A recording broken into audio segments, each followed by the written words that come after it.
राजा भोज और सत्य। एक बार की बात है, राजा भोज गहरी निद्रा में सो रहे थे। उन्हें सपने में एक तेजस्वी वृद्ध पुरुष के दर्शन हुए। राजा ने उनसे पूछा, महात्मन, आप कौन हैं? वृद्ध ने कहा, हे राजन, मैं सत्य हूँ और आपको आपके कार्यों का वास्तविक रूप दिखाने आया हूँ। मेरे पीछे पीछे चले आओ और अपने कार्यों की वास्तविकता को देखो। राजा भोज उस वृद्ध के पीछे पीछे चल दिए। राजा भोज बहुत दान, पुण्य, यज्ञ, व्रत, तीर्थ, कथा कीर्तन करते थे।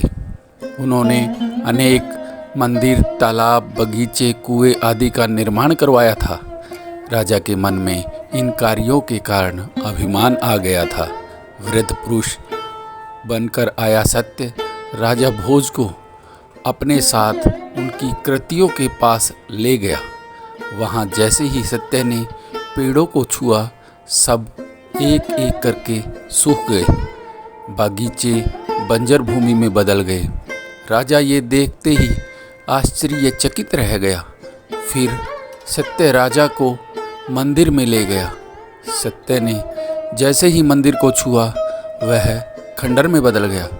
वृद्ध पुरुष ने राजा को यज्ञ, तीर्थ, कथा, पूजन, दान आदि के लिए बने स्थानों, व्यक्तियों आदि चीज़ों को जो ही छुआ, वे सब राख हो गए। राजा यह सब देखकर पागल सा हो गया। सत्य ने कहा, राजन, यश की इच्छा के लिए जो कार्य किए जाते हैं, उनसे केवल अहंकार की पुष्टि होती है, धर्म का निर्वहन नहीं।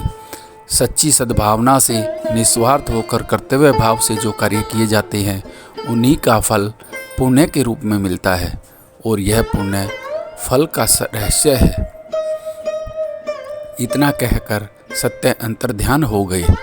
राजा ने निद्रा टूटने पर गहरा विचार किया और सच्ची भावना से कर्म करना प्रारंभ किया, जिसके बल पर उन्होंने न सिर्फ यश कीर्ति प्राप्त की, बल्कि बहुत पुण्य भी कमाया। इस कहानी से हमें शिक्षा मिलती है कि प्रसिद्धि और आदर पाने के नजरिए से किया गया काम पुण्य नहीं देता। असली पुण्य तो हृदय से की गई सेवा से ही उपजता है, फिर वो चाहे हजारों लोगों के लिए की गई हो या फिर किसी एक के लिए।